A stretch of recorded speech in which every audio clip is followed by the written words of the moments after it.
Hi guys, JM here and welcome back to my channel. So for today's video is ipapakita ko sa inyo kung paano ko kukulayan ang buhok ng aking kliyente ng metallic gray. And if interested kang malaman kung paano ko kukulayan ang buhok niya, just keep on watching. But before we proceed sa ating main video, if bago ka pa lang dito, please don't forget to subscribe to my channel and click mo na din yung notification bell para updated ka tuwing may mga bagong uploads ako. So without further ado, let's jump to my video.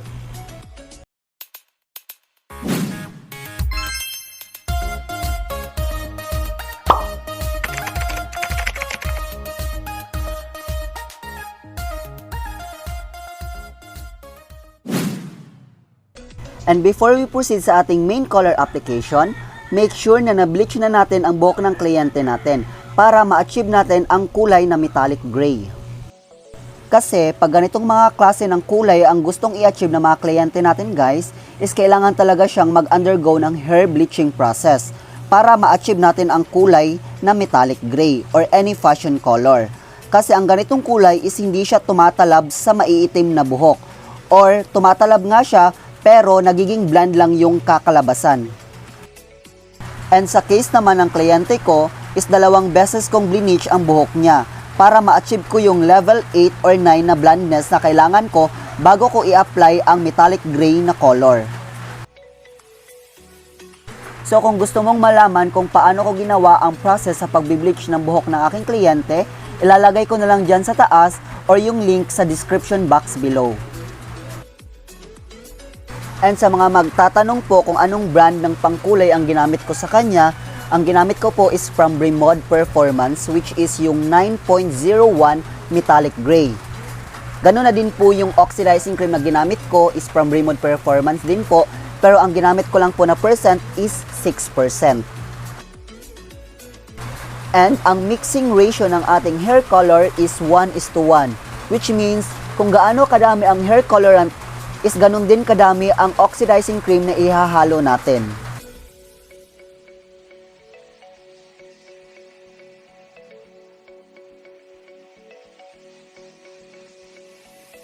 And after kong i-apply ang hair color sa buhok ng aking kliyente, is ibababad ko muna ito ng 30 minutes.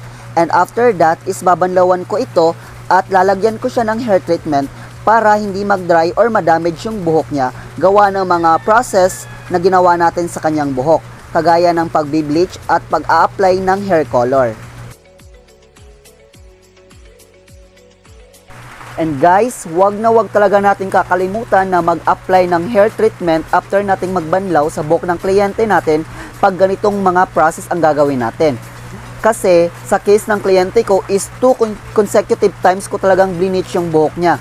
And before ako nag-proceed, is chinek ko muna yung buhok niya kung kaya niya ba talagang mag-undergo ng 2 process ng pag-bleach. And yung buhok ng kliyente ko naman is makakapal yung strand niya at kinaya niya naman yung 2 beses na pag-bleach ko. And take note lang guys na hindi lahat ng klase ng buhok is pwedeng mag-undergo ng 2 times consecutive na pag-bleach.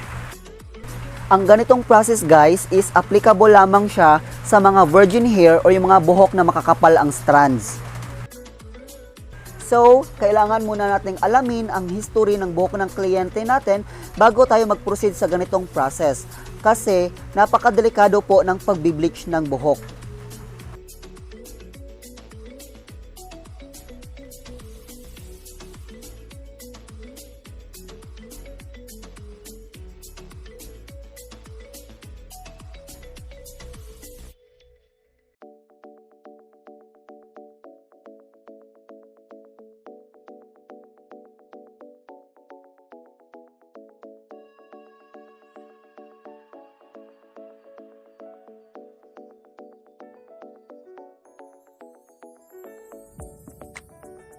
And after kong banlawan ang buhok ng aking kliyente, is papatuyuin ko na ito ng 100% dry.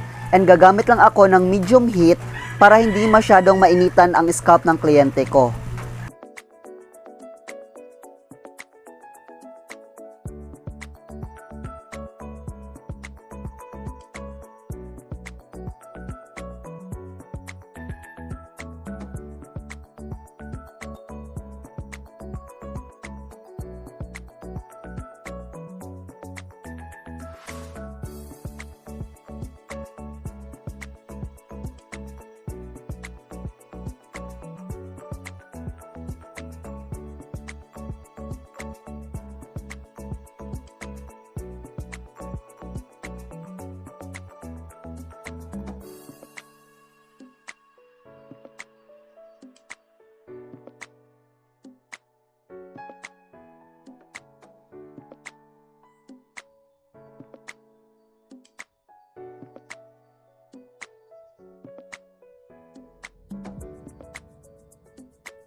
And here is the final result ng ating metallic gray hair color.